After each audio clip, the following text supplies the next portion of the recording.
Hello, everyone, and welcome to the Maximum Guitar YouTube channel. I am here with the guitarist from Singularity, who's been doing video game metal covers on his YouTube channel for over 10 years now.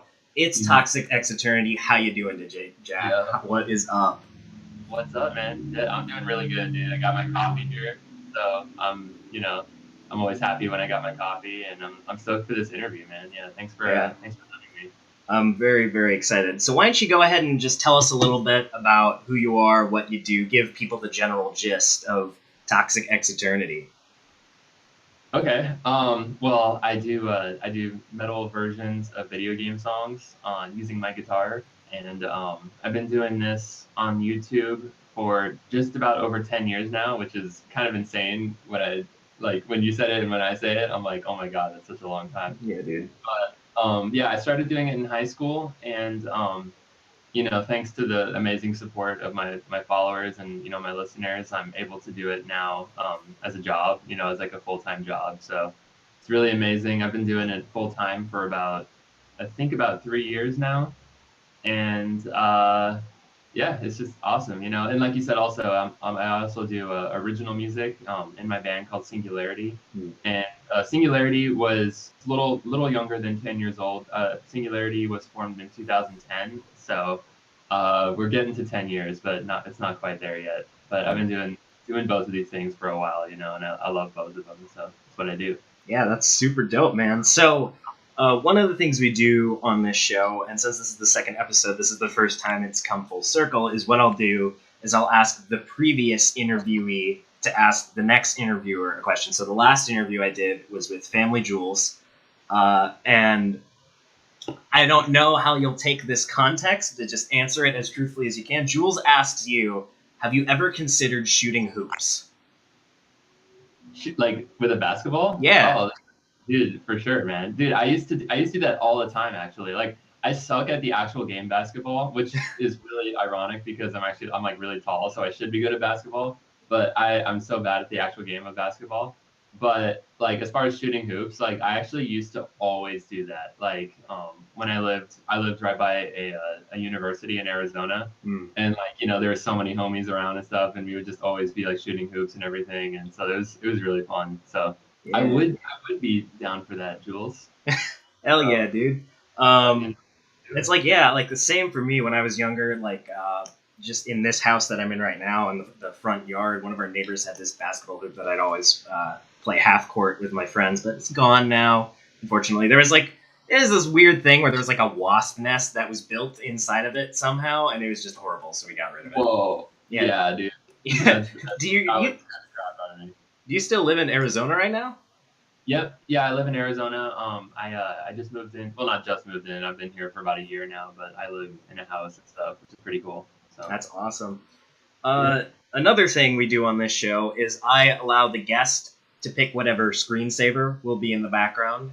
So it can be absolutely anything you want. I'll try my best to get it. What do you want in the background when we talk for the next hour to an hour and a half? Ooh, oh man, just off the top of my head.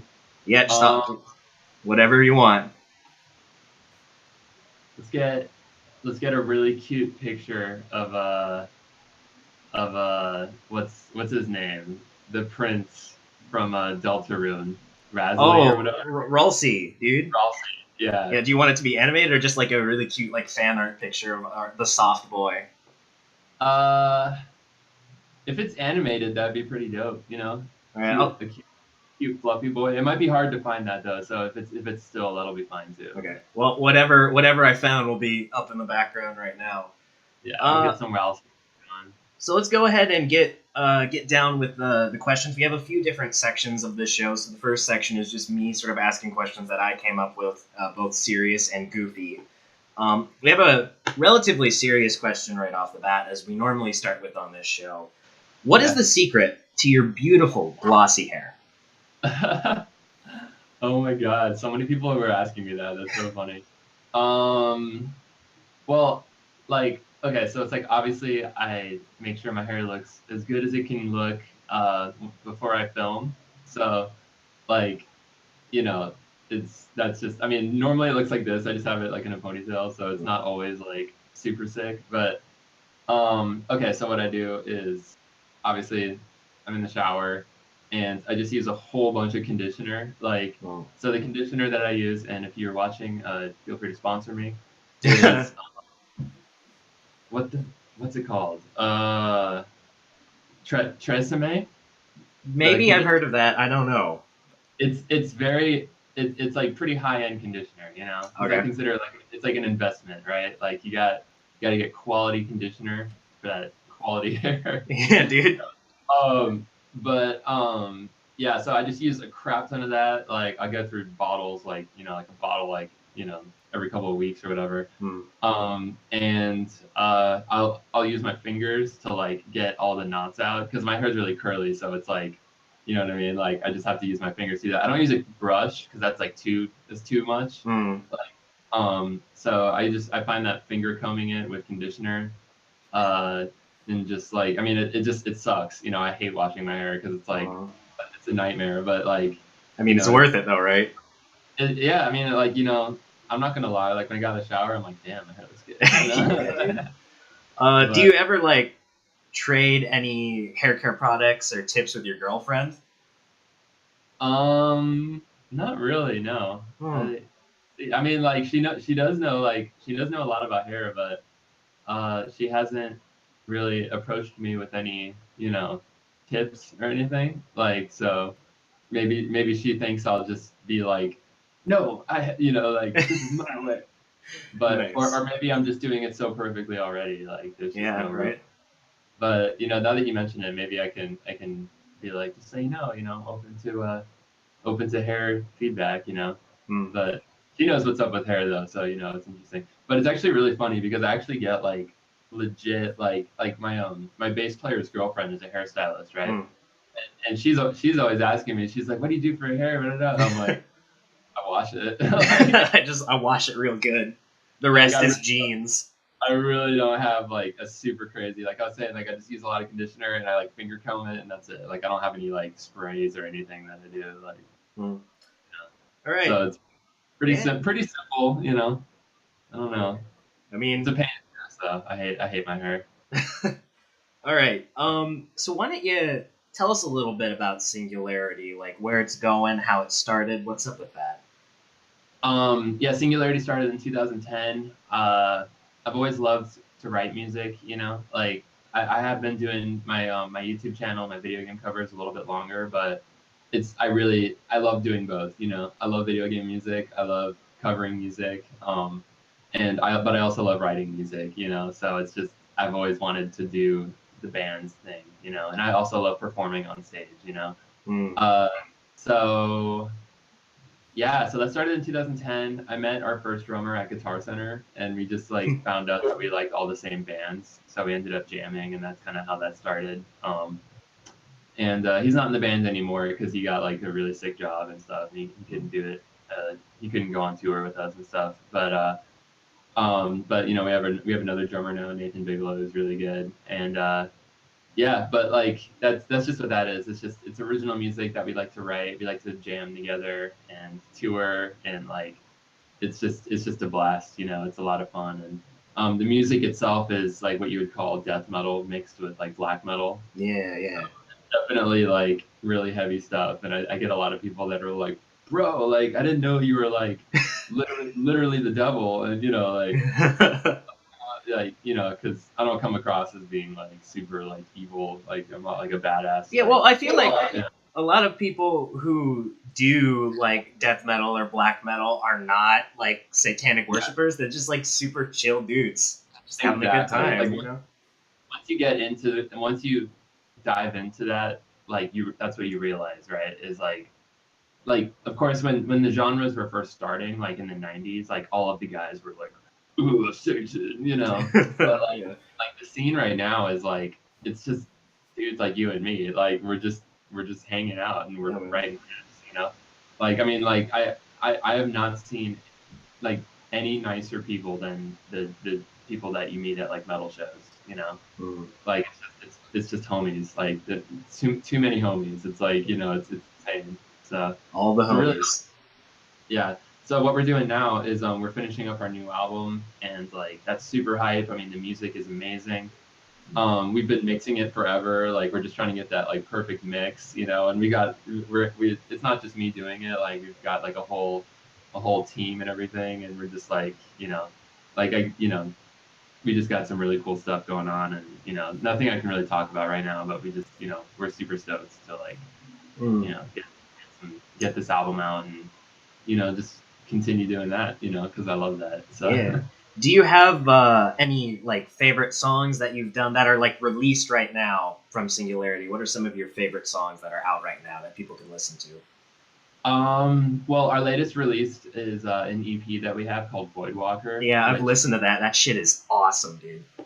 thanks, man, thanks. I mean, I might be biased because that's it's our most recent released material, but Mm. of course, you know, I'm very proud of that stuff, and like, I guess like in particular, we have a song on there called "The Refusal," which like, I don't know, like it's just a feeling that you get when you write, like, you know, you're just sitting on fire, you know what I mean? When you write like some of these riffs and you're just like, you feel like you're on the like Castaway or whatever, where he's like building a fire. You're like, yeah, like Yeah, dude.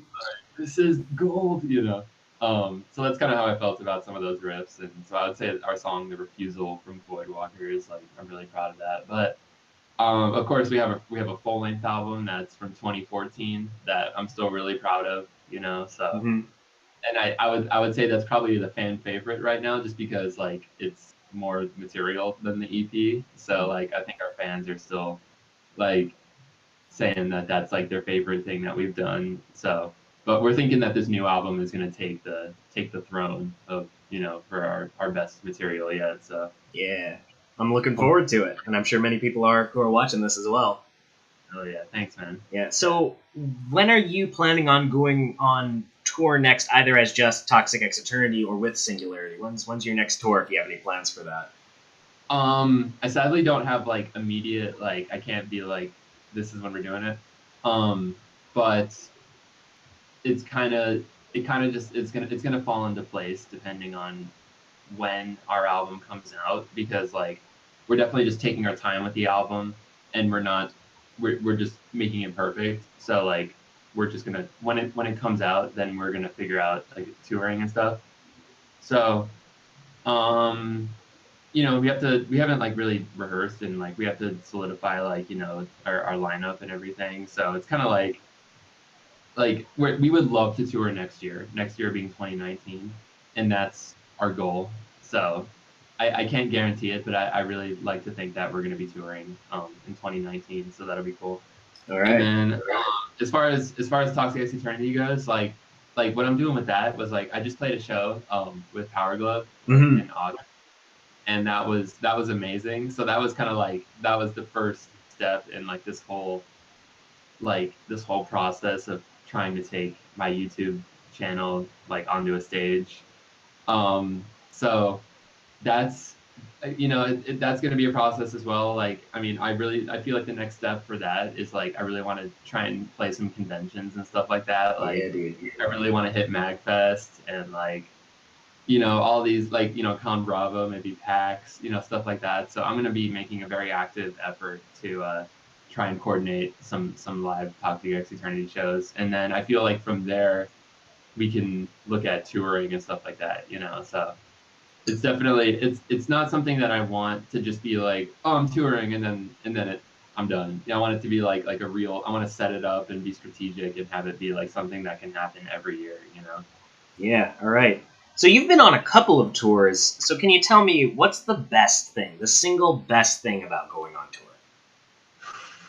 It's funny. We were actually. I was just talking to my bass player about this last night because we were hanging out. Mm. The thing I love the most about touring is that, like, when you perform live, like it's like you always kind of like there's always something about your live show that you're like, oh, I kind of messed that up. You know what I mean? Mm. Of course, like Yeah. it's something super small. Like you'll like miss like one note, and then but as a musician you're like, oh my god, like I hate that, you know, I messed up. Yeah. So the greatest thing about touring is that you just know that the next day you can just fix it, you know. Like you're just like, oh well, I'm playing a show tomorrow night, so Yeah. i'm I'm gonna redeem myself, you know. Yeah. Whereas like if you're just playing one-off shows, it's like you play one show every like month or so, you know. So it's like you kind of cool down from it. Whereas like when you're on tour, it's like, you know, like you'll just get up on stage and it just like after a week or so into the tour, it's like you're just a machine. You know, you're so good at your instrument, you're so good at performing, and you're just there. You know, you're like Super Saiyan. You know, Yeah. so it's So really like I remember just being so impressed with myself, being like, damn, like I feel so confident and like good. You know. yeah. So I'd say that's the best part about it. So while we're on that topic, can you tell me what the worst thing about touring is? Just the downtime when you're waiting to go on stage, man. Like, you know, it's like I've had like insane anxiety before going on stage and Oh, stuff I because feel that for real. like imagine like like you're in a town that you've never been at before and you're surrounded by people you don't know, and then it's like you're just sitting there like waiting to go on stage, like and after a while that goes away, but like the first couple of shows I was just like, oh my god, like this is so bad, like I want to go home, you know. Yeah.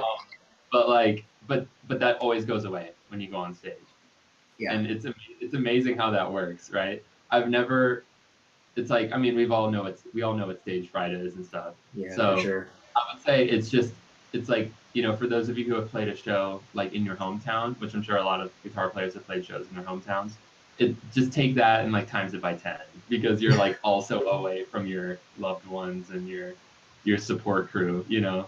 So Yeah.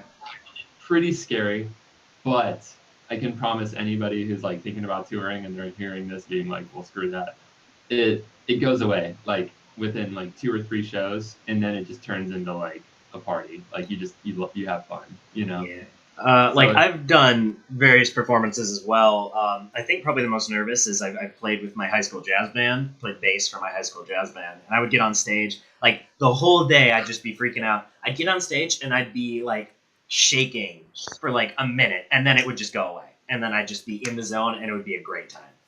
And then I'd get off stage and I'd start shaking again. You know. I strongly feel that those shows that you're the most nervous are usually your best shows. Hmm. I feel that because some might disagree, but based on my experience, that fear turns into talent, basically, right? Like it turns into like you have so much more passion behind your performance because you've gone through this like experience, like this internal battle, right? And then like, because if you go on stage and you're like, whatever, fuck it, like Yeah. sure you might be confident, but you don't have like as much purpose, you know what I mean? Yeah. But, Yeah. yeah, but if you're on stage after conquering like your own demons, like I feel like you just kill it, you know, and you slay it. Like, so Yeah. that's what I like to tell myself. I like to think that, like, and I feel like that's just been how it is. Like, I just get on, like, I mean, like I was saying before, like the last tour that we did, the first show that we played, it was really nerve wracking for me because it was also our first show as a band in about a year. I mean, of course we did rehearsals and stuff, but that was our first show as a band, and it was out of town, and I was like, oh my god, this is like insane how nervous I am. But we just the second that first song kicked in, it was like, dude, like Yeah. we jammed, you know, we killed it, you know. And Yeah. then after the show, you're just like, fuck yeah, dude, you know, like. Yep, absolutely. It's like, you know, like I'll see bands. Like I just actually saw a show last night. Caro Caro Bonita. Are you familiar with them? No, I don't think so. What's Okay, that? they're like I don't know how I describe them. I mean, they're like a British pop band, but they also do like noise rock stuff. But it's like they, you know, they're so confident and they've been doing it for so long. It's I want to be like that. I want to have that confidence and that energy. You know. Yeah, Um. that's how it feels when you're like a week into a tour. Like it all turns into like being confident, you know, like, and you just feel good and you're like you're loving it, you know, and it's amazing, you know. Yeah. You just gotta get it, you know. So, last question about Singularity and touring and stuff before we move on. Is there a main songwriter in Singularity, or does everybody sort of chip in their own ideas a little bit when you guys are writing songs? Um, well, I guess I would be the main songwriter, but Okay.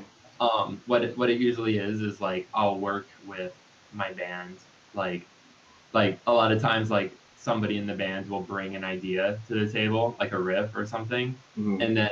and then usually I'm the one that like works with them. So like I don't write all the music myself. Like I work with my bandmates, but like I tend to be the one that kind of like puts the ideas kind of together and stuff. But that being said, it was a lot more. This new album was a lot more involved with the other band members. Like we really like our drummer Nathan really expressed like he's like I really want to come in and write some music for this new record. So he came over and we wrote a lot of songs together. So I guess I can't say it's like I'm like really the primary songwriter anymore. I'd say it's a lot of it is me, but it's also like a lot of other the other band members as well. So Okay, pretty. cool.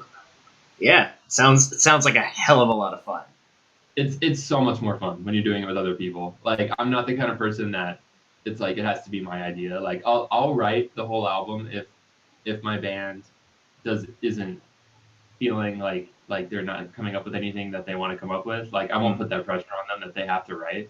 But I love it when they come to me with an idea because then I love just having that outside like influence, and then it usually gets me going. Gets me some ideas. So. Yeah. All right, so we're going to move on from talking about your band. Let's talk a little bit more about you and your YouTube channel. So you've been doing this for, like we said, over 10 years, but, you don't have a million subscribers. You don't have 2 billion hits on your YouTube channel, but you're doing pretty good. So would you say that you're satisfied personally with the rate at which your YouTube channel and your Patreon channel are both growing? Yeah. I mean,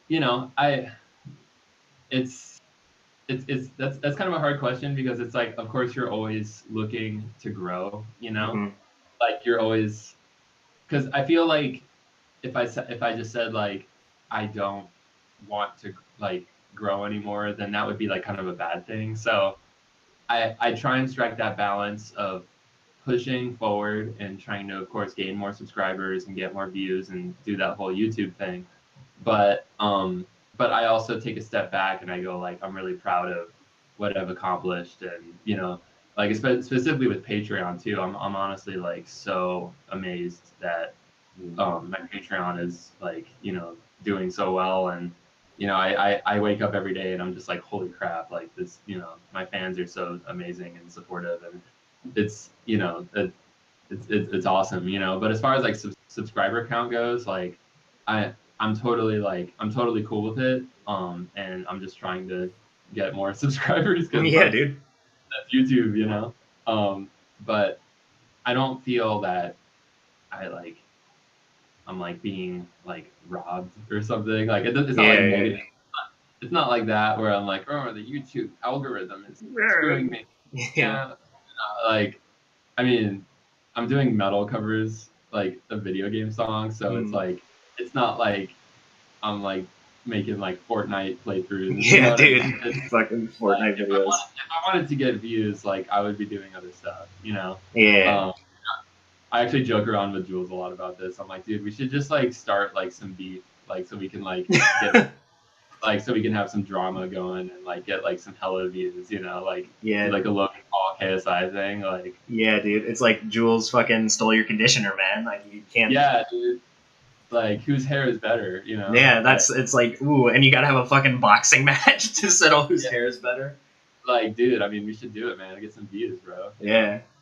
Like, no, but but no, dude, I'm just chilling, man. I'm happy. I love making music. I love my fans. I love, it's all good. Like, my subscriber count goes up every day, so it's cool. So why don't you tell me how much do you know about music theory? I know that's an interesting question because like I know a lot about like music theory that's relative to what I do, right? So like let me explain that. Like so it's like I don't know super jazz stuff.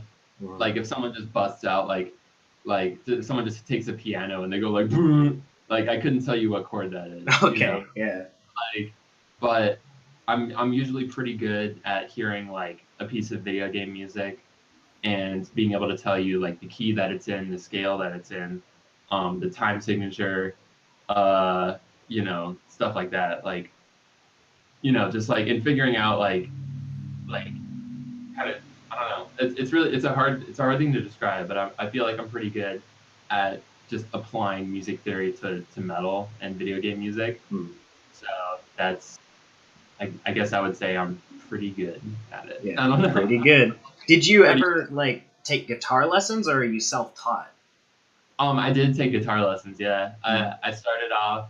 I started playing guitar when I was like 10 or so, and I took lessons for about 4 or 5 years. So, you know, with the material that we did actually wasn't super music theory oriented though. So it's Oh, like the music theory stuff was it was pretty self taught.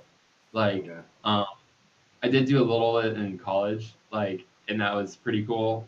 But I feel like most of my music theory stuff kind of just came out of necessity because I really just wanted to like optimize how I do these covers. And I Mm. feel like learning the music theory just I felt it was just necessary. So I would go out of my way to talk to friends. Like I have a lot of IRL friends that are super sick at music theory because they're like jazz guys. Mm. Um, and I would always just be like, yo, like how do I figure this out? You know? Um, so that I would say that's how I learned a lot of my theory was just talking to really knowledgeable guys, you know. Yeah, yeah. So, um, why don't you tell me a little bit about Toxic Dad Eternity? Was he a musician? Is he a musician? Did he inspire you at all when you were learning guitar at 10 years old? Yeah, absolutely. My dad, like, there's a running joke that my dad is this, you know, a really awesome guitar player. Hmm. He's been a part of the industry for a while. He's worked for Fender guitars, and Awesome. he's worked at Marshall, the amp company. I Wow. mean, his resume is like insane. It's like honestly he's like really respected in the industry and stuff like that. He never he never wrote a lot of music. I mean, he Hmm. would write some jams and stuff, but he was never about composing music. He just really loved guitar, you know? Like he loves like working on guitars, he loved designing guitars, he loved working on amps. Um so he pretty much like for lack of a better term forced me to get into guitar. Of course not like in a bad way, but like there's a joke where like when I was like a baby, like you know how parents would put like stuffed animals next to their babies or Yeah. whatever. Like my dad would put a little mini Marshall amp next to me, like Nice. Yeah. when I I was a mean, kid. like my dad was kind of the same way because I'm a guitarist and a bassist, and I think I started playing guitar when I was 9. But before then, I had never really played an instrument. My dad was just like, you know what, man, you just got to learn how to play an instrument. You got to do it.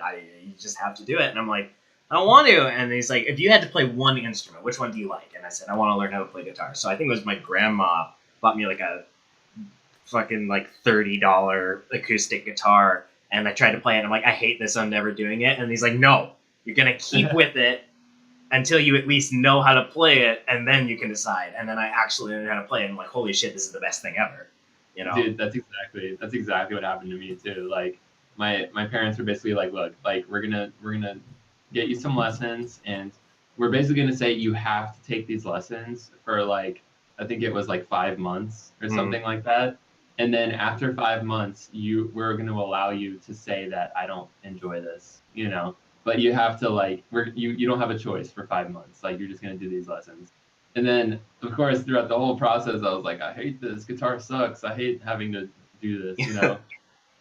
But then after the end of 5 months, I'm just like, well, I mean, I'm already like kind Yeah. of learning. I'm So, already like, God, so I mean, hey, I why mean, stop like, I'm now? already like, it's like, why stop now, you know? So they like debated me, you know? Yeah, Like, they dude. just, like, they got me. So I'm like, well, if I stop now, that'd be stupid because I already know how to, like, do stuff. So, you Got know? him, dude. We got him. We got him a passion, and his career fucking got him, dude. Yeah, they got me, so obviously I'm super thankful. My dad, I love my dad, man. Like he's definitely, he knows what's up with like all of this stuff. Like I call him all the time and I'm just like, like I got this contract or I got this, this dude's, hit me up for this, I'm just like, what should I do? So he's always there to just like help me figure out like all of this crazy music industry stuff, which Yeah. is, because like as my career progresses, more and more weird stuff happens, Yeah, and absolutely. like I don't know, and it's really cool. It's just it's obviously just it's just really I'm super lucky to have that, it's a lot of people like just have to navigate this crazy industry by themselves, and they'll sign some record label deal that's Yeah. like like we own your soul, and Yeah, like you stuff like actually that. just like signed like a contract to sell your soul to the devil, and now you're playing devil's music. There you go. Yeah, exactly. I feel so bad for people who like don't have like guidance like that, So, Mhm. yeah. So I mean, it's been really cool for me to have that resource, So, but yeah, my dad like he loves to play. I mean, he owns like some really sick guitars. He's a great player, Like obviously he doesn't play like 5-string sweeps, or Yeah. whatever. But like he comes from that old school like rock and roll Hell kind of yeah. like thing, and I mean he's convinced that I'm so much better than him, but like I'll watch him play and like he had like it really just I'm like I just could never do that, like where it's he just has his own thing, so it's really cool.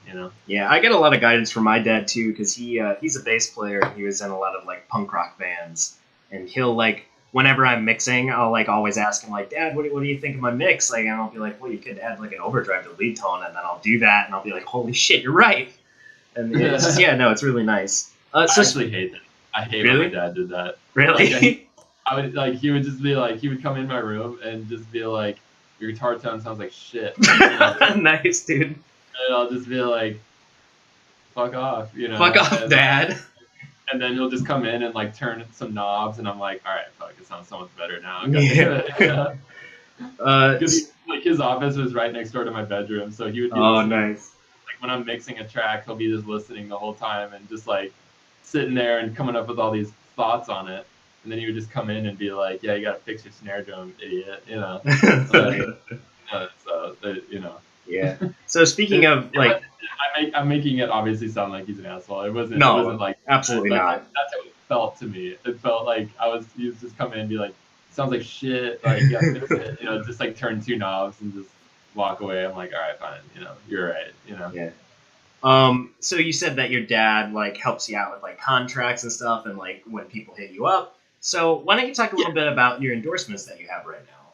What's going on with that? How's that helping you, and how did you get endorsed?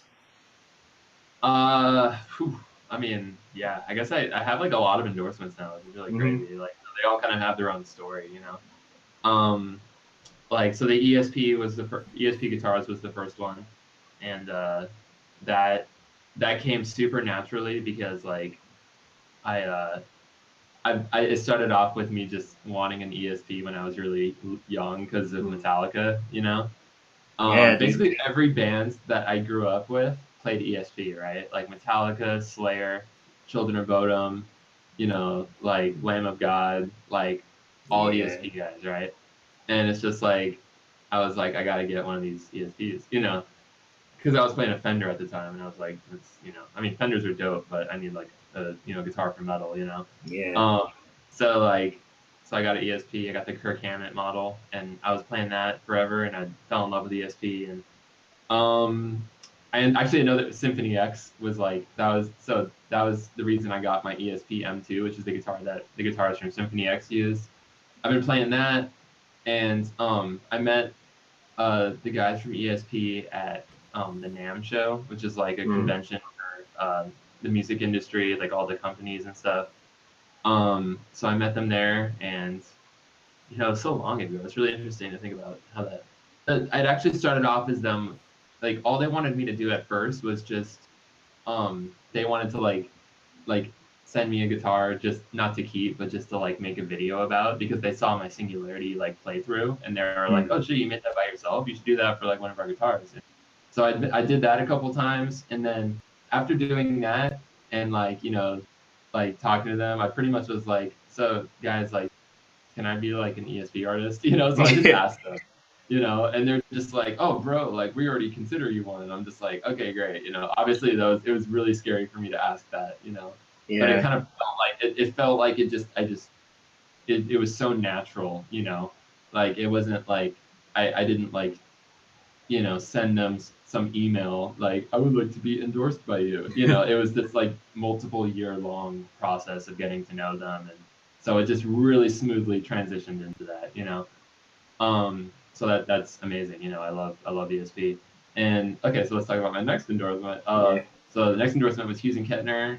That was Yeah. that was just through social media, I think. Like, how did that happen? Like, uh, yeah, I think that was just because, like, you know, I've been using their products. Like, it all started. Every endorsement I have starts with me just using the product. Like, you know, so I'm just like, I love this, and they're like, and I'm on social media being like, I love this, you know, and and then you know, I think they reached out to me. I'm trying to remember. It's honestly like I don't really remember how the Hughes and Kettner thing started, but all I know is I think it might have been at the NAMM show too. Like they knew of me. They did an interview with me where they asked me about my video game covers, and you know, I just told them I use their products, and you know, they're usually pretty. They were like super stoked to just say like, well, can we call you an artist? And I'm like, yeah, you know, I am one. You know, Nice. already. I use your amps. You know, Yeah. um, so that was that. And then I actually just got hooked up with Evertune, which is like the Ooh. bridge. Yeah, yeah. Evertune, that was the first one that was like through straight online. Like I just simply got an ESP model with an Evertune, and I wanted to play Evertune because they just look so dope, and I wanted to get my hands on that. So I played it.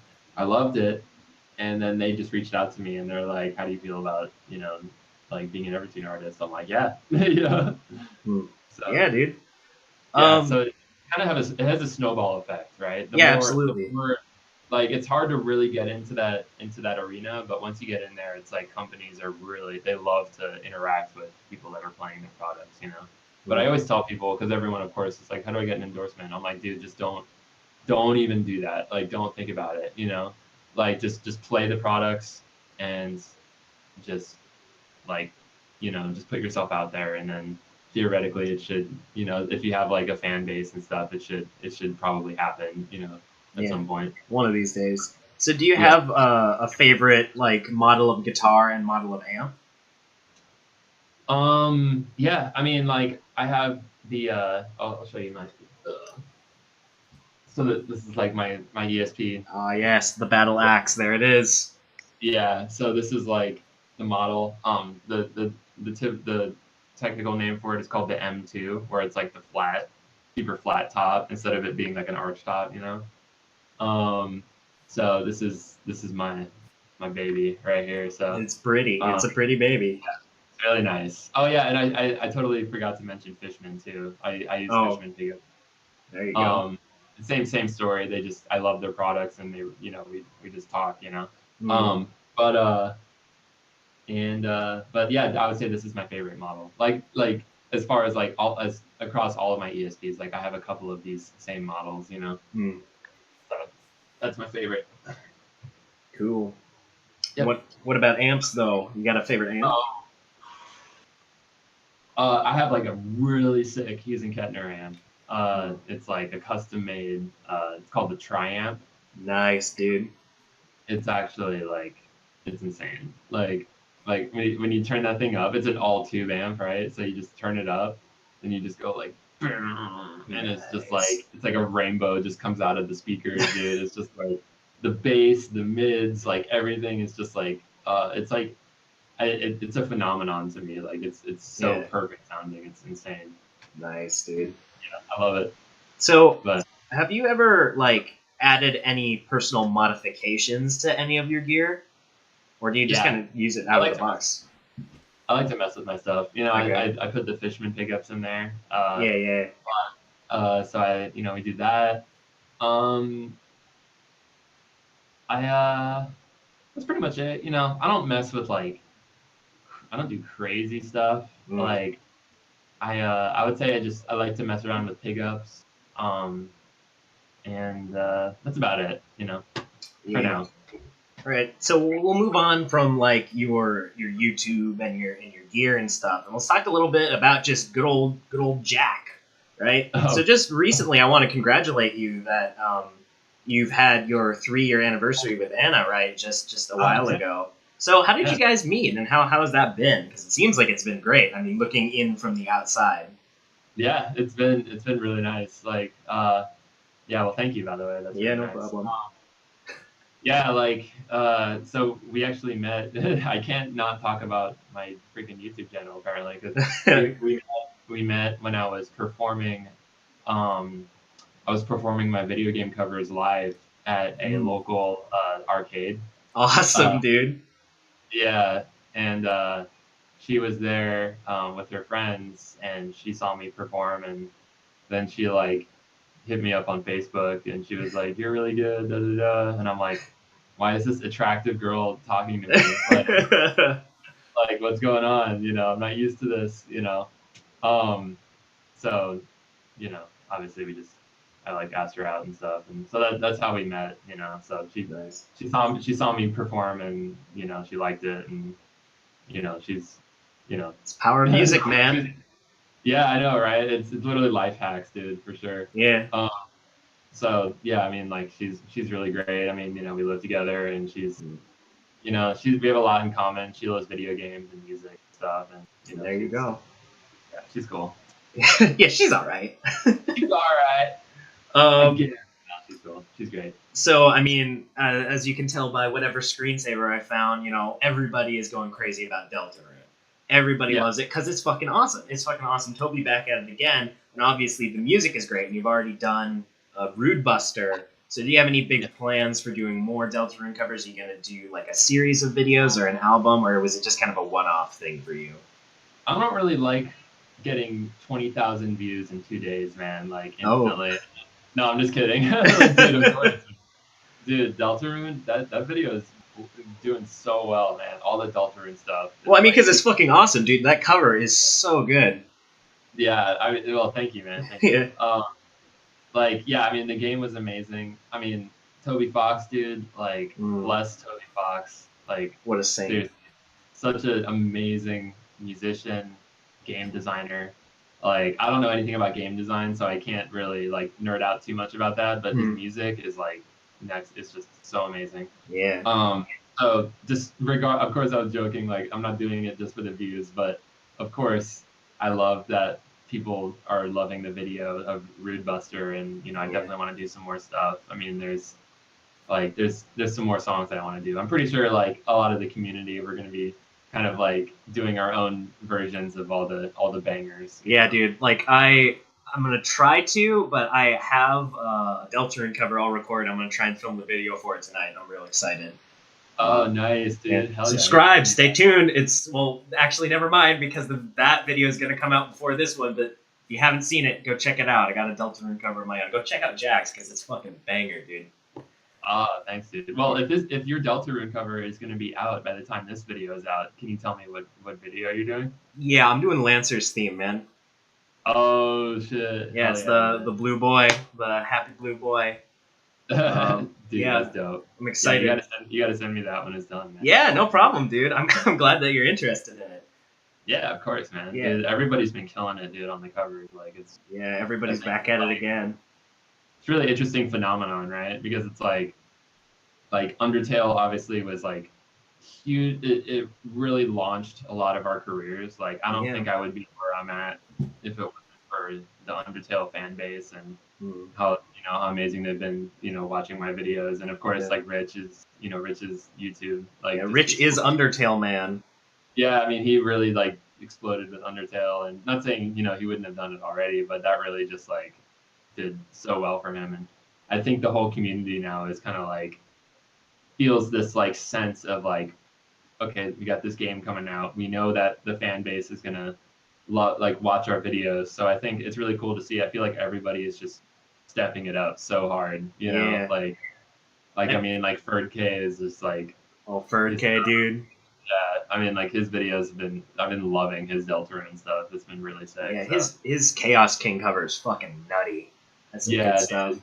Yeah, it's Yeah, like, I mean, it's kind of interesting, like, because I found out about Undertale through Rich. It's actually really funny. I subscribed to him like literally 2 days before he released his first Undertale cover.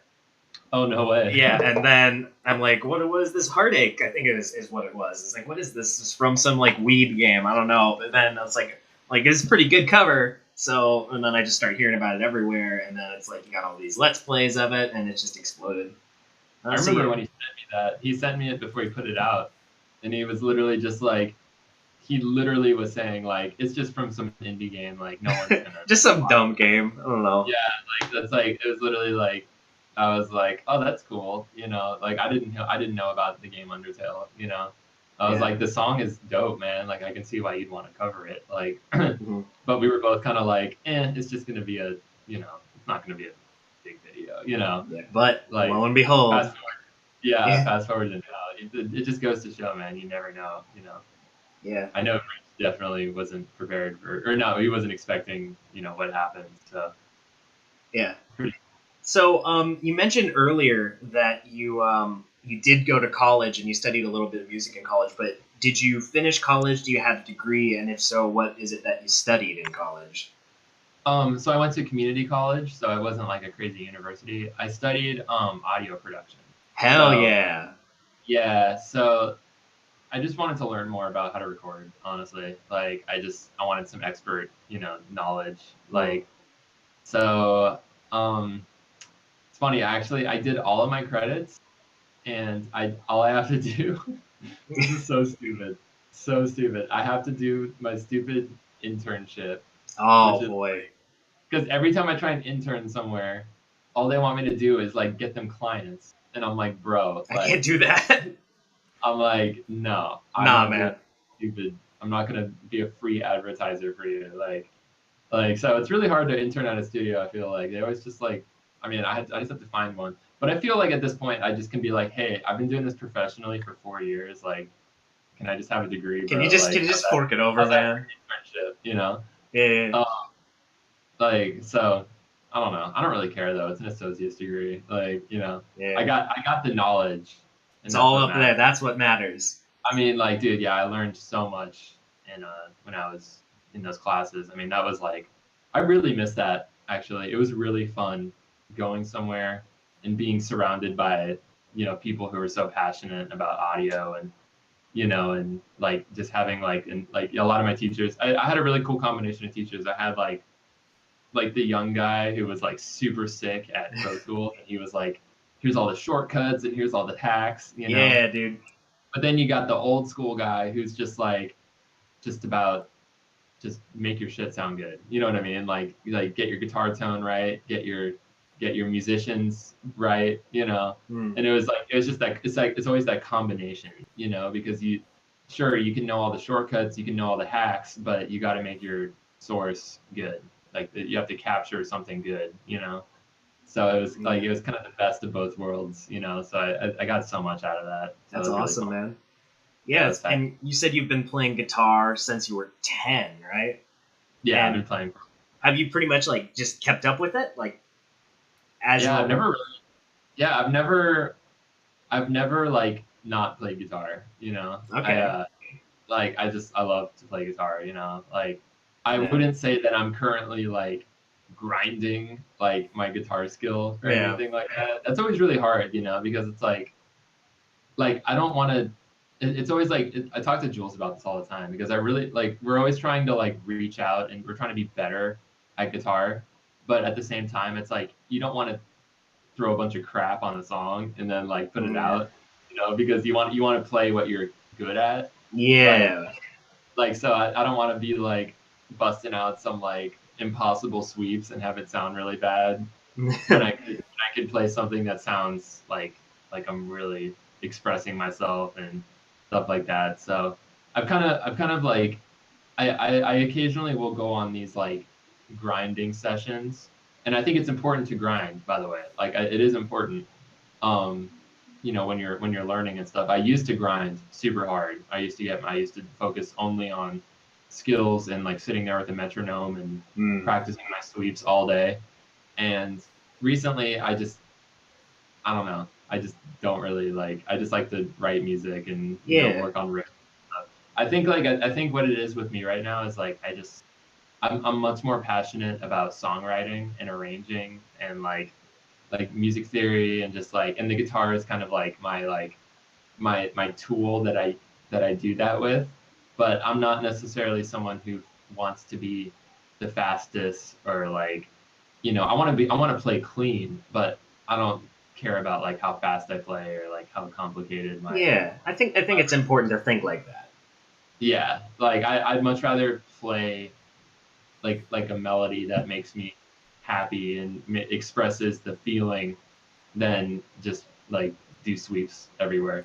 But I do have to do sweeps because everyone loves sweeps. Everybody loves sweeps. So, but that's why you do it. You don't do it because they're sweeps. You do it because it's cool and people want to hear it and it makes them happy. But if you're doing sweeps the whole time, maybe the people aren't going to be so happy if it's literally just a song full of sweeps. So you got to split it up, Yeah, for sure. I mean, I do it just to. I also enjoy it because I'm just like, okay, I can still do sweeps. Right? Yeah. So in school, you were doing like, you're doing engineering, you're playing guitar in school and in college. So like overall, school for you, like high school, before that, college, whatever, did you like generally enjoy yourself in school, or were there highlights and lowlights? I was never really that good at school. Okay. I just played guitar all the time, and I've had my teachers actually tell my parents that I don't need to be in school. Wow. And my parents weren't gonna do that. They were like, no, we want him to be in school, which I don't necessarily think is a bad thing. I mean, of course, I don't think anybody should drop out of school if they aren't like literally getting on a jet to go perform at like Lollapalooza or something. Dude. I mean, but like, yeah, I mean, everyone should be in school, and I was in school, and now that I'm older, like I love learning. Like I love world history, and I love like solving problems like with like math and stuff. I mean, obviously I'm running my own business, so I'm always sitting there with my calculator, like figuring out like if certain strategies are gonna work. So that's like, I mean, that's tight. Like I love learning stuff now, but I just didn't understand the point like when I was younger. I mean, I just wanted to play guitar, and like it's socially it was pretty fun. I mean, I had my friends. All of my friends played guitar. We were just the guitar squad. And like I had a band in high school, and it's like of course it's like I was kind of a nerd and I got picked on and stuff. Oh man, it wasn't like that bad. I think people have had it worse than me. But I definitely wasn't like popular. I actually like it's funny like all the girls in my high school like thought I was like the grossest human being alive. But I dated girls all the time from other schools. Oh, okay. Yeah, because those are like the cool, like the girls that like understood that guitar playing is cool. You know what I mean? Yeah. But like all the girls that like actually knew me, like, because of course like in public school you grow up with the same people. You know what I mean? Yeah. So they're just like I was out of the game from the beginning. So I was never popular or anything like that. Yeah, well, look at where you are now. Oh yeah, dude. Now yeah, man, all those same girls are hitting me up every day. They're like, I was all wrong about you. You're actually cool. No. I'm like, too late. Too late.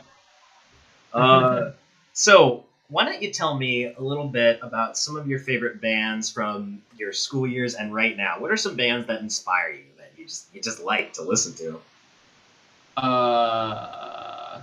Okay. Well, yeah. I mean, like, I was really influenced by like that by like that mid 2000s like European kind of like that metal situation that they had. Like, so you got like Children of Bodom, you got Children of Bodom, got Children of Bodom, of course. Yeah, my favorite. Bodom of Children. Yeah, dude. No, yeah, so like obviously them, and then like In Flames, like were huge. I love In Flames.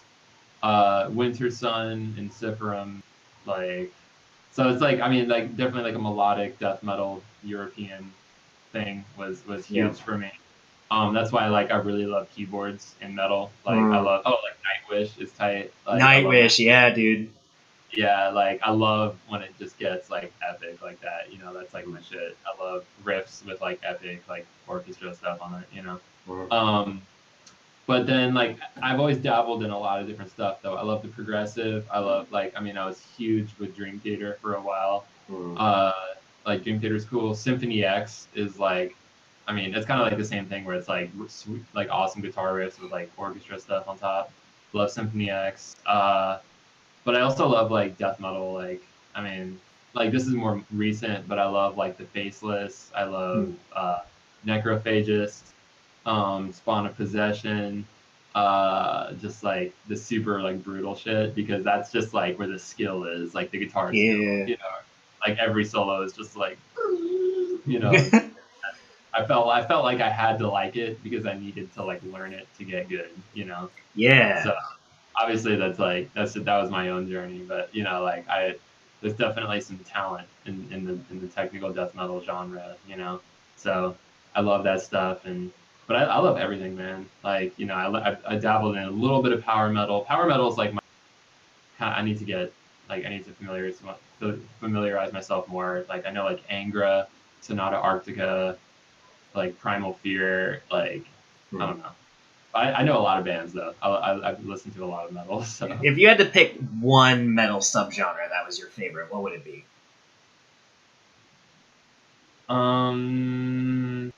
dude, that's so hard. Yeah, I know. It's a hard I would say question. I would say melodic death metal, Okay. to be honest. Like, Yeah. I mean, it comes out in your music, I think. oh, sweet, thank you, Yeah. man. That's cool. When people say, I get comments saying this like reminds them of In Flames, and I'm like, hell yeah, Yeah. because like I love In Flames, dude. Yeah. So this is the last question before we move on to our next quicker segments. Okay. What are some other music genres that you like besides metal? I've been really messing around with like some like prog jazz and stuff like that. Yeah. But like I can't say I'm like I know a lot of artists. Like, but there's this female pianist from Japan called Hiromi, Okay. and like she's like, her shit is like insane. Like it's so good. Like piano, like there's times where I really wish like I could live in like a parallel timeline where I just played nothing but piano instead of guitar. Because like the stuff you can do on piano is like, because with guitar you can only play like one thing at a time, right? That's why you have two Yeah. guitar players. But like on piano you can bust out a riff, and then you can also like do a melody like on top of that, and you Yeah. can like combine, and it's just like, dude, like jazz piano is so sick. Like, so it's like there's an artist called Tigran Hamasanyan or something. Hmm. He's from like freaking Austria, I think, or something. But no, actually, I think he lives in like California. But I think that's like what his like music is kind of influenced by. It's like Austrian music. But he's insane. He's an amazing jazz pianist. But yeah, so I kind of mess with that a little bit. Obviously, I love video game music. Hmm. So I don't know. Like, I mean, I consider that to be a genre. I'm sure you do as Yeah. well. Like, Yeah. I'm sure. Like that. I'd say it it's counts. it's such a wide spectrum, of course, of like music. But Yeah. I love video game music. I guess that would be like kind of like an orchestral situation, like Yeah. soundtrack music. Like I love John Williams, the Star Wars music, Mm. and he's influenced by like Gustav Holst, which is a classical composer who I'm really influenced by. Um, so yeah, man, I don't Yeah. know. Like, I mean, I mostly listen to metal, like for sure, Mm. but orchestral stuff is really cool. Hans Zimmer too, Danny Elfman, um, and then some jazz guys. Uh, Occasionally I'll mess around with some electronic music. Like Mm. I'll hear like a dubstep song that's like super sick, but I don't know. Like I would say like I used to listen to like just I'd be at like parties and stuff. I'd be hearing a lot of like Avicii and be like, fuck yeah, this is dope. Yeah, dude. Or like Feed Me is really good. Mm. Um, yeah, All but right. yeah, Okay, so yeah, that's the first sort of major segment. So we're moving on to the next segment here, which is the lightning round. So I'm going to ask you a bunch of really short, kind of goofy questions, and I want you to okay, answer them as quickly as you possibly can. All right? okay. Are you Try. prepared? Let me drink some coffee real quick. All right. Coffee drinking, very important, guys. I'm good. I'm Okay, ready. here we go. If you had to give up guitar and become a master of another instrument, what would it be? Oh, well, piano. Yeah. Okay. We were talking Yeah, about we were just talking about that. Would you rather be able to play every instrument in the world or always make the perfect mix? every instrument in the world will always make a perfect mix. Yeah. I would play every instrument in the world. Okay. I would just I don't care. Yeah. I could do that. What's your favorite pizza topping? I know it's basic as fuck, but pepperoni. I mean, yeah, dude, bro, gotta get that pepperoni. Yeah, for sure. Yeah. Who's your favorite guitarist? I'd probably go with Michael Romeo from Symphony X. Okay. Yeah. If you had to guess, how do you think Anna is doing right now at this very moment? How do I think, or what do I think? How do you think she's doing? She's doing good. You know, like Okay. she's it's her day off, so she's loving it. Nice. What is your favorite video game OST right now? Star Fox 64 from Nintendo 64. Cool. Yeah. Who's your favorite SpongeBob character? Oh, that's funny. Dude, oh my god. Like, okay. Okay, Squidward. Squidward. Okay. All right. I feel that. Yeah. What video game have you been playing the most lately? I'm playing Battle for Azeroth, the World of Warcraft expansion, and also Overwatch. Yeah, dude. Blizzard fan. Yeah, Blizzard, dude. What's your favorite color? Probably purple. Purple. Okay. Tell me a joke. I was what is it? Okay. I was arguing about what's better, an igloo or an igwam. I don't know. It was too tense. Ah, nice, dude. Who's better, Sans or Papyrus? Sans. Okay. It's a close one for me. Yeah. Yeah, I'm a Papyrus dude. I mean, I love Papyrus, but like Sans, like Papyrus is very reliant on Sans. Sans is like he knows what's up. So when Super Smash Bros. Ultimate comes out, who's your main character gonna be? That's a good question. I'll probably try and make it work with Zelda because I've always played Zelda. But I'm really stoked that Pokemon Trainer is back. So yeah, dude. I'm gonna try and play Ivysaur as well because I love Ivysaur from Brawl. So yeah. Who do you think the wisest person alive right now is? The wisest person alive. Dude, I wish I could like think about that. Like, oh man, wisest person alive? I would say probably my dad. For me. All right, that's fair. Yeah. For me, like, in my own experience. Well, yeah, no, that's a valid answer. Yeah. Who's your Overwatch main? Zenyatta. Zenyatta, okay. Will you ever fully grow out your beard and mustache and just be the ultimate hair master? You don't want to see that. It's not a good look. If you want to see that, watch probably 2000. My cover is from 2015 or something like that. I think it's my cover of Egg Rocket Zone. My beard goes out to here. Nice, dude. I got the dime bag beard, and I look back at that and I'm like, oh my god. And the last lightning round question: what is your favorite scale to play? I wish I knew scales. I kind of suck at scales. Okay.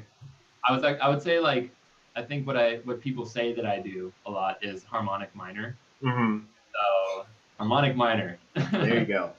Okay, so then we have our next segment here, which is fan questions. Now, we got a lot of fan questions, so I hate to do this, because what I like to do on this show is I know that it's so important for you guys, because you want to see this, you want to have your questions answered, so I'm going to try and ask all of them, because there's I think 25 of them. and I hate to do this, but I would rather have Jack answer them as quickly as possible because we are running out of time here, and have all of you guys get your questions asked. So I hope you guys don't mind too much that I would like you to answer the questions relatively quickly because we are running out of time here. So Emily Armstrong, I just want to apologize because I'm going to mispronounce like all of your names.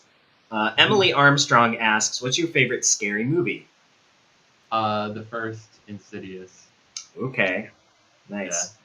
Yeah. Angelic, Angelic. I actually know Angelic because we used to go to the same school together, which is super duper dope. Yeah, I've only ever talked to him once, but I went. I'm not gonna say what school I went to. I don't really want to get into that, but we used to go to the same school, and I remember I was going to my class, and the guy walks out of my building, and he's wearing a Rich Odd EB shirt, and I'm like, "Bro, is that a Rich Odd EB TM hoodie or something like that?" And he's like, "Yeah." So no, that's cool. Anyway. Angelic asks, did you ever feel there was a period of time where you weren't making any progress as a musician / guitarist? If so, how did you overcome that? Yeah, I mean, that's kind of how I've been feeling recently. Like, but it's not really a bad thing. It just means that I'm focusing on other stuff. Like, I mean, it's hard to get better at guitar technique wise when you're focusing on other things, when you're focusing on, building your brand, or you're focusing on your arranging or your mixing. It's like you gotta tackle different elements of it at one time. So there will be a time where I go back to my guitar playing and I try and like level up on that. But I always tell myself, I'm like, it's okay as long as I'm not getting worse at guitar. Like, I don't know why I would be getting worse as long as I'm just playing. So I'm okay with not always getting better as long as I'm enjoying playing guitar and I'm writing sweet riffs, stuff like that. The being creative is more important to me than being better like at playing than I was yesterday. Yeah. That's kind of what I but I would love to obviously improve my guitar skills, and I hopefully will be doing that as I progress. Yeah. We got Newt Referential. What achievement in your music career are you most proud of and why?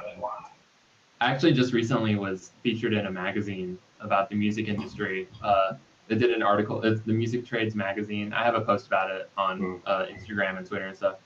And they hit me up because they wanted to ask me about how I do YouTube and stuff like that. And the whole article was based on like how, just like how YouTubers are, making music and doing their own thing and like managing themselves and everything. And it was really cool I loved to like be able to be the guy that was like talking about that, so that made me super proud. I have the article, like I'm going to frame it, and it's going to be, I think that's a huge achievement for sure. I'm stoked about that. Cool. I'm getting a little bit of echo, I think. I'm going to mess around with my mic saying, oh, wait, I think it's gone. Nope, we're good. Okay. All right. So we got Brad Tiller here. How do you balance creating content for so many different channels in so many different forms, like Patreon, YouTube, Twitch, album releases, etc.? And are there certain channels that have been more valuable for you than others? Yeah. I'm not afraid to not do something if it doesn't work, but I always like to try things, right? So it's like I've tried, I've tried certain social media stuff that it didn't have a lot of like traction. So I'm like, all right, never mind. I feel like it is possible to have too much stuff. So I try and keep it to like as little stuff as possible. So I do like, obviously like the Facebook, Twitter, Instagram. So there's that, YouTube, obviously. And then I have my Discord server and Patreon, and I just like to me it's like they all have their purpose.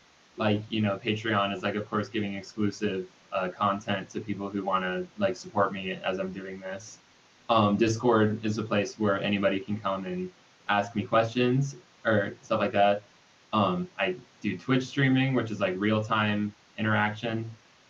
And then obviously all the social media is just to let people know when I'm putting out content. So they all like I just sit there a lot and I just stare at my wall and I just think about like what I'm doing, and like like the goal of each of these things. So, but they all kind of like, it all kind of falls into place if you do it right. I feel like, you know, everything has like a purpose, you know, and it's really important to me that people that are following me are given a good experience. You know, I don't want to be like, hey, sign up for this website and sign up for this, and because I don't want people to have to work to like be a fan of mine. You know, I want it to be like a cool experience where they can just like, they know my Discord server and they know my Twitter, and like that's, you know, people can do what they want to do. So I think about the experience from, you know, the fans' perspective too, like, you know, making sure they're not overwhelmed with stuff that I'm doing, you know. So I try and consolidate stuff as much as possible. All right, cool. So TTG Deku Hollow asks, what do you think you would be doing as a career if you weren't making music? Or wasn't making music. I like to think I would be like working on guitars, you know. Sometimes I fantasize about that. Like I'm like, that'd be such a fun job. I have a friend who works at ESP that his job is he designs guitars, you know. And Awesome. I'm like, that sounds so fun, dude. Like you just sit like, I mean, obviously every job, you know, there's probably more to it. But like he just like, you know, he gets to like design the next models that are coming out. You know, I'm like, that sounds so dope. Like that sounds, I would love to, like, you know, I mean, you know, I feel like I'm still pretty young. Maybe at some point I can like try some other stuff. Like, you know, like, I mean, obviously I'll always be making music, but I would love to like just dabble in other parts of music, like the production of guitars or amps or something like that. That sounds really fun. So Yeah, I guess I would say that. Yeah. cool. MD5Ray01, what a name, asks, what inspired you to start playing music? Um, like I guess it was like the first band that I discovered was like Angus Young and AC/DC. Yeah. Like so it's just like I had a DVD of them performing in front of like, no, it wasn't a DVD, sorry, it was 1990 whatever, like, Hmm. and it was just like this VHS and they're performing in front of like a zillion people, and it's just like it was so, just the energy was insane, and I remember being a kid and just being like, damn, I gotta do that. So Yeah. like that was the initial inspiration, and then it went on to like Metallica and stuff like that, you know, Yeah. more metal stuff. So Okay, so Cyril the Wolf asks, do you have a certain schedule you try to abide by when working on stuff, or is it a more chip at it until it's done process? it's dude, this is the hardest part for me, is like Hmm. I really wish I could keep to a schedule, but like there, I don't want to work on stuff if I'm not inspired, you know? So like I it's kind of just always a mess for me. Like it's like I really can't like there's times where I won't be able to do anything for like the entire day, but then the next day I'll work like 13 hours straight.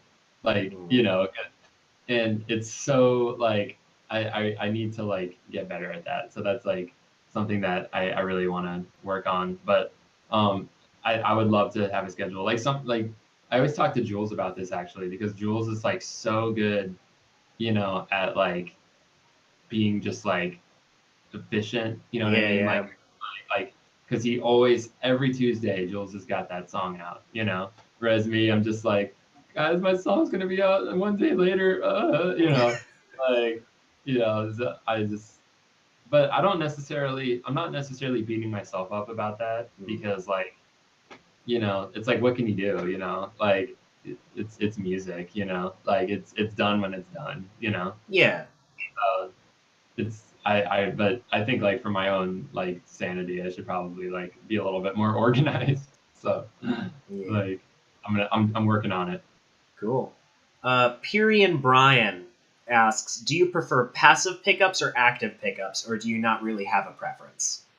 I would say I prefer active pickups. Like, Hmm. and obviously like passive pickups are dope. Like for, you know, certain, like for me, I love passives for like if you're doing like more low gain stuff. But like I really like the compression of active pickups, because that it helps me put my guitars in the mix better. Like because having less dynamics on a guitar like just helps you like just get the volume up, and helps you like just make the guitar sound huge, Yeah. So I've always, ever since Metallica, I've always loved like active pickups. Yeah, dude. Yeah. Colby Newt asks, does pressure of having to consistently put out content for YouTube make you feel like you lose any sort of quality in your tracks? No, because I don't cave into that pressure. It's like I was saying before, like I don't put something out if it's not good. Like, and I'm not Yeah. saying like people not stick to a schedule do that. Like, I wish I could get my work done faster, but I wouldn't necessarily say speed and efficiency are my strong points. Like I'll record one melody on a guitar like for like 2 hours, like if I need to, it's done when it's done. But I would say that every song that I put out, I'm always like, this is like the best song I ever made, like Yeah. I never feel like something isn't good that I'm putting out for the sake of getting it out on time or something like that. Yeah, cool. What else do we have here?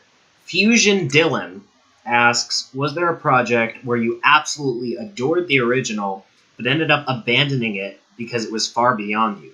Is there anything that sticks out if there are many cover examples?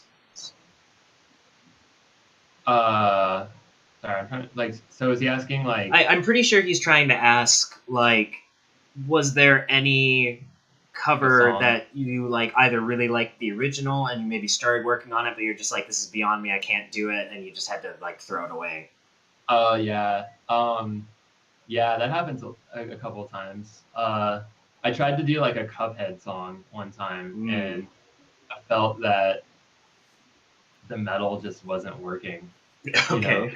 like it just was like, and that's okay. I wasn't too upset about it. Like Man. I would have been upset if I put that out. You know what I mean? Okay, yeah. It wasn't because it wasn't.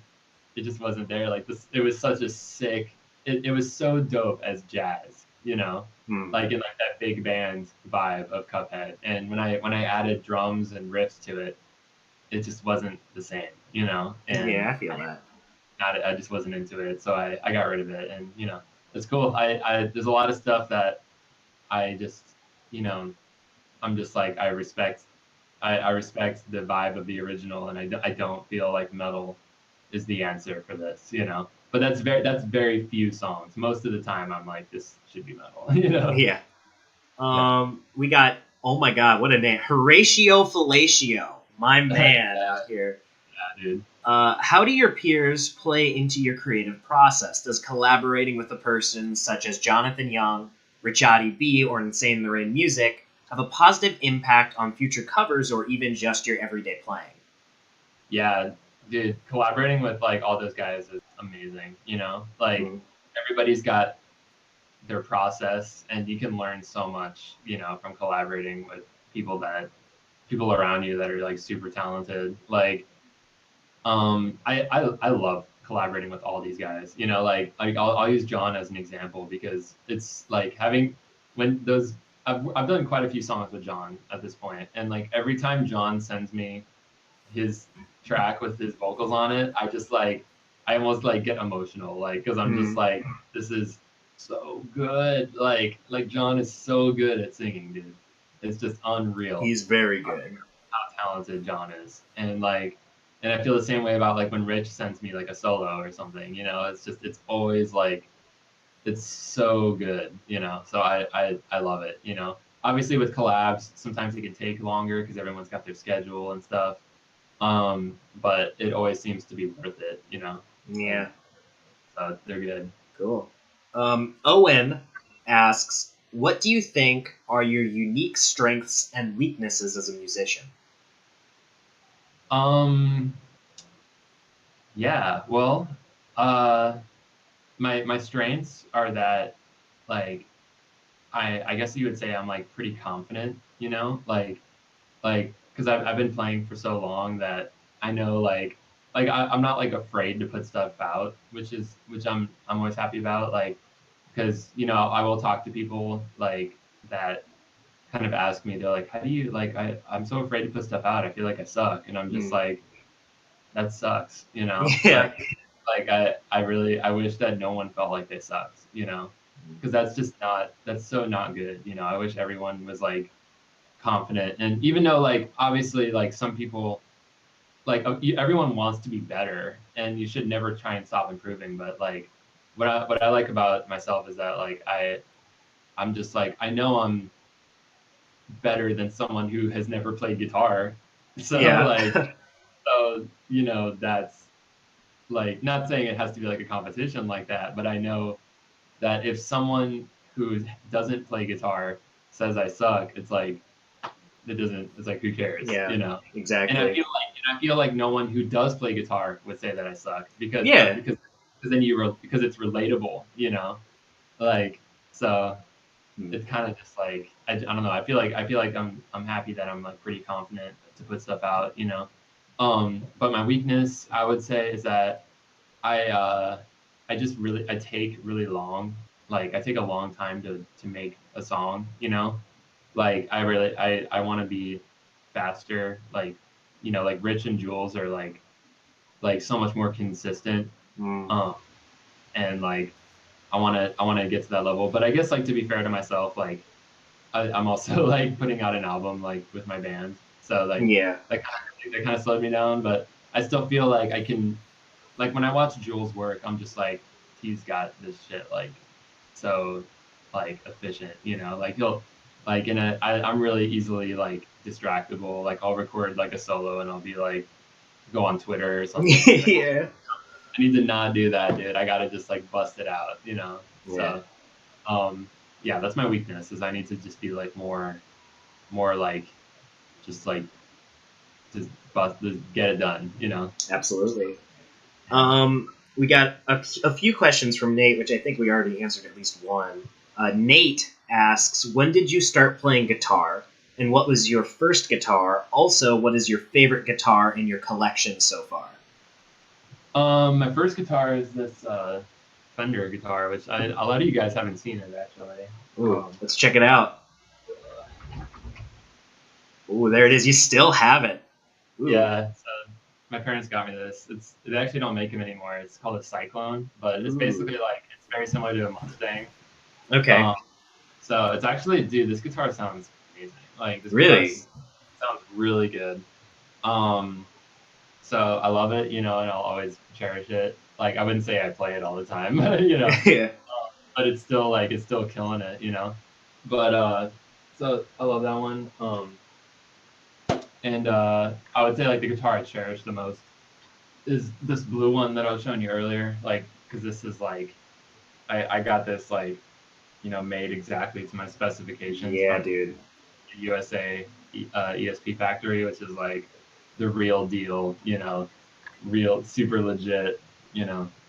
So I love that guitar, but yeah, you know, obviously I love all my guitars, so Yeah. they all have different like things that they do. So Yeah. All right. Uh, Gunderslam asks if you could change one single thing you didn't like or wished you would have done a better job at on your musical past, what would that be? I wish I like knew what the hell I was doing like with YouTube for like Yeah. the first like 4 years. I mean, like I mean, like YouTube was such a wild west thing when it first came out. Like no Mm. one really knew what they were doing.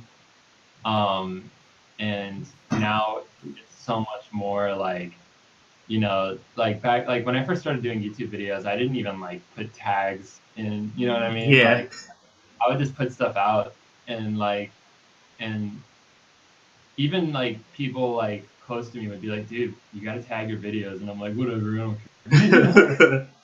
Like it's just like I'm just like, dude, I'm like so stupid. Like, why did I not do that? Mm. Um, so so yeah, that I wish I could have done that. I'd probably have like more subscribers, but like it's not like it keeps me up at night or anything. It's all good, you know. But Yeah. yeah, I feel like if I like did if I had the knowledge that I had now when I first started, I'd be like in some like mansion right now, like Yeah, doing. dude. You I'd be would like, actually be in PewDiePie's place as the #1 most subscribed YouTube channel. yeah, dude, for sure. I no doubt about it, dude. Yeah, dude. Um, Frankie Bloodshed Gaming asks if you could be featured in another band just for one song, at least one song. What band would it be? Also, what bands are you hoping to tour with that you haven't toured with already? I mean, I've got to go with like Metallica, dude. If I could go on stage and play a Metallica song, Oh my like, god. and like, come on, like that would be it for me. I mean, that's it. That's like everybody, every metal guitar player. Mm. That's like that's the dream, you know. Um, so that would be amazing. I'm not gonna necessarily can't say I'm expecting that, but Yeah. you know that would be like the dream thing for sure. But sorry, what was the second thing? The second thing was it was kind of similar, which is what band would you like go on tour with that you haven't already that you want to go on tour? Probably Metallica too, right? Same thing. Well, yeah, but that feels like I mean it's like obviously that would go with Metallica. I'm trying to think about a band that like I could actually tour with, like probably like Children of Bodom. That'd be sick. Yeah, dude. That'd be like a relevant audience, you know. Yeah, I'd say so. That would be cool. Yeah. Yeah. We got Dry Hands here. So YouTube, VGM related music, and Singularity are a given, but are there other musical projects you want to do in the future, or are you already in? Another band, for example, or a solo album filled with original compositions? If so, what aesthetic would you most likely go for, or what topic would you most likely have in mind if such stuff plays into your compositions at all? Yeah, that's an awesome question because I do have some ideas for stuff that I want to do, but I don't necessarily want to give it away. Because, Okay. but all I'll say is that I have some plans for 2019, for some new stuff, you know, stuff that hasn't been seen before on my end. It's gonna be metal, so don't worry, it's not like, All you right. know, but like yeah, I got some stuff that I want to do. You know, I want to challenge myself and you know expand my content or whatever, you know. Yeah. So uh yeah, I got some stuff coming up next year that it's gonna be really cool. So Cool. some stuff that I'm Um, doing. so we got either I kind of don't know if it's Ange or Ange, but I'm gonna say Ange. Ange asks if you had to arrange in a style that wasn't metal or rock, what would it be? So specifically, arrange music in a style that isn't rock or metal. Ooh, style is not rock or metal. Ooh. uh, wow. Um, I would do like some fat dubstep, like Yeah. just like some just gnarly ass dubstep because that's basically like metal as fuck, but it's not, you know. Mhm.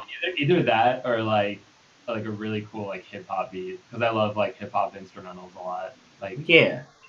so, yeah, Yeah. hip hop beat or dubstep. All right. TV asks, one thing I always love in your music is how you harmonize leads. And when I watch your writing streams, it looks like it comes effortlessly to you. How do you approach harmonizing melodies? And they say thank you. Yeah. Yeah. So, well, I appreciate that. Thank you. And like, okay, so that kind of goes back to like a music theory thing where it's like a lot of it is what's called a major or a third harmony. Hmm. So basically, like if if I'm if I know I'm in the key of A minor, like, and I'm just going up and down that A minor scale for a melody, like a third harmony would be taking whatever note I'm on and just playing the third note in the scale at the same time as that, and that would and that's the harmony. And Okay. and most of the time that's like the harmony that you want to do because that's like a very melodic and it's a very pretty and like cool sounding harmony. So that's so basically what I do is if I have a melody and I'm harmonizing it, I just quickly figure out what the third note is in that scale and I just play it on top of the Yeah. initial melody. So and like the reason that it looks like it's so effortless is because that's what's the cool thing about it is that it's always it's like it's very mathematical, like Mm. so it's like you're always going to know, like if you're in this scale, it's always going to be that note, so after doing it for a period of time, it comes pretty quickly, which is really cool. So yeah, so it's just the third harmony and like knowing what scale that you're in and stuff like that. And like, I'm sure there's a lot of resources where you can figure out like, if you type in like figuring out third harmonies or something like that, Yeah. So, yeah. This is a question that's already been answered, but we'll revisit it for the sake of getting everybody's question in. Pumpkin Newt Joey asks, how do you keep your hair looking so fabulous? Oh, thanks. It's all about the conditioner, man. Yeah. So I just use a lot of conditioner, and I'll like get, obviously my hair's wet. I got conditioner, and I'll put it like a crap ton on my hand, and I'll just like finger comb it. Yep. And just get all the knots out, and it sucks, and it hurts, and I hate it. And then after that painful experience, my hair looks pretty good after that. Yeah. And then 2 days later, it's all, I have to do it all again. So. Yeah. Oh, we are almost there. We got like 5 questions left. We're getting there. Okay. So let's see if we can get through these. So we got Doug Lane, who asks a handful of really quick questions. He says, top 3 mixing tips, funniest thing to happen at a gig, piece of music you're most proud of, and where's the beef? Okay, I already forgot like all this. So I'm gonna do the first one. Okay. Top 3 mixing tips. Edit right, like get your guitars like like in sync with each other, stuff like that. Don't boost a bunch of stuff with your EQ, and like subtract stuff instead. And like low pass or high pass stuff that's not bass. Okay. Yeah. The other parts were, what's the funniest thing that's happened at a gig?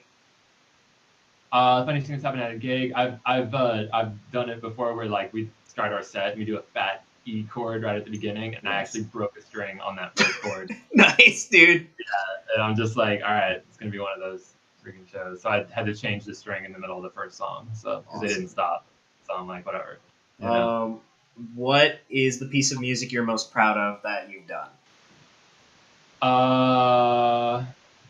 I would say like the new Singularity material is like, I'm really proud of that, like because a lot of it is material that I wrote when I was really young, when I was like a teenager, and I just had it sitting around. So it's really cool to like get that out. So I'd do that. And like, I mean, I also like, there's so many video game covers that I'm so proud of. I mean, I'm really proud of the Deltarune song that I just did. Yeah. Like, usually like whatever my most recent video is usually like my answer to that, because I always try and just like, I'm always just really proud of like whatever I just put out, So I'm stoked about that Deltarune song for sure. Yeah. And the final question that Doug Lane asked was, where's the beef? Where is it? Where's the beef? Like me and Jules, like we're gonna start. I mean, I don't know. I mean, I don't think he's referring to that. It's just beef. Where is it? Like, where is the beef? I don't know, man. I don't know, dude. Yeah, I don't know. Sorry, Doug. We don't know where the beef is. We don't know what kind of beef you're talking about. I'm gonna look for it. I'm gonna look for the beef now. Yeah, so, dude. Well, let me know when you find it, because I want some. All right, I'll let you guys know. Okay, Frank Hansen asked, when's the Barbie Girl cover coming out, man? Working on it. No, I'm not. I'm not working on it. Sorry, guys, no Barbie cover, at least not for a while. Yeah, not never, but I'm just not currently working on it. Yeah. Christopher Graham asks, what do you do to keep music fresh and exciting while you're writing it? Going out to concerts, like going out to local shows, really helps me like get it back to what it is for me. I'm like, it's about the energy, it's about the community, it's about the excitement, like seeing a band on stage, seeing the guitar player like tear it up on stage. That puts it all back to like, when you're thinking about stuff like my views and my subs and like the Twitch subscribers and blah blah blah, it's like you get so caught up in that. So that's a really easy way to like become discouraged. But then when you go out to a show, it's like, oh wait, I'm trying to just like make sweet music. So yeah, it helps me go back to like what it's about. Yeah. We have either, I don't know if it's Aaron Acero or Aaron Acero, or maybe neither of those, but Aaron asks, when you feel burnt out from music, what do you do? Oh, it's like it's like Same really thing. the same answer. Yeah, same thing. Yeah, just got to go out to I'd say go out to shows and just like try and I mean obviously just like take a break sometimes, like I'm honestly like I'm so behind on like work right now, like and I've just been like taking a break because I'm just like when I say take a break I mean like literally one day off, but like I'm just like whatever. So if I don't want to work on stuff like I won't do it, so I'm very okay with myself taking breaks, because I'm in it for the long run, Yeah.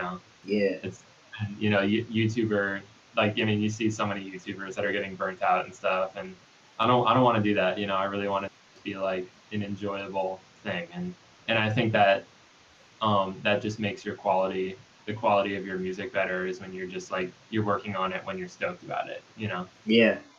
And then we have our final fan question, which is Paul Sokol asks, would you ever cover other kinds of music like cartoon themes? I actually did. I did the Fairly Odd Parents theme with John. Yeah, I remember that. And you also did Aladdin with John, which I guess is not, it's not video game related. Yeah, for sure. That was tight. Yeah.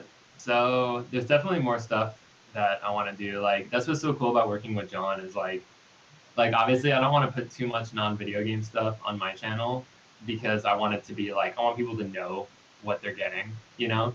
Like because I don't want people to be like, what the hell is this? Yeah. like but sometimes I do get the urge. I'm like, oh, I want to cover like Fairly Odd Parents theme, or I want to cover like something really silly. So I'll just be like, yo, John, we got to do this, and John is always down. He's just like, yo, let's do it, Yeah. So I would say that you can definitely expect some more cartoon themes, and other silly stuff, Yeah. All right. Well, we're gonna go ahead and wind down the interview with the last segment of the show, where we have a little bit of fun, where we basically play some games. So Okay.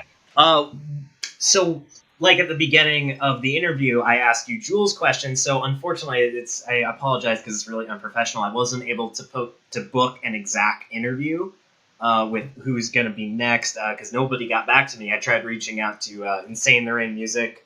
I tried reaching out to Rich Audi B, and I also tried reaching out to Josiah Everhart. Oh yeah. So I'm trying to get a hold of those guys. I don't know. Maybe you can get a hold of them, but. If you're going to ask a question to either one of them or maybe somebody completely different who might not even be a musician, what is a general question you want to ask whoever's going to be on the show next? Let's see. That might be a question that'd be funny for all of them. If you could be Sans from Undertale for a day, what would you do?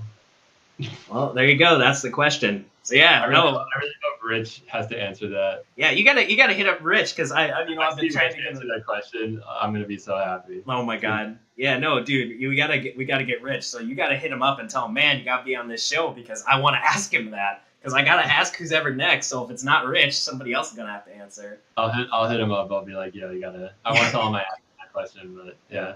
And then this is the final question of the show, which is the most fun question for me. At the end of every single one of my interviews, I write my interviewees a song. I will write them a 10-second long song, and you get to tell me whatever it's about. So Jules, what he had me do was he said, do a 10-second portion of a Grant Kirkhope song, but every single note you play has to have a minor second harmony. So you guys can go check that out in Jules' interview if you want to hear what that nightmare sounds like. But it can be anything. You can give me lyrics to sing. You can give me a technique to do. You can give me part of a song to cover. You can anything you want, and I'll make a 10-second song out of it just for you. Oh my god.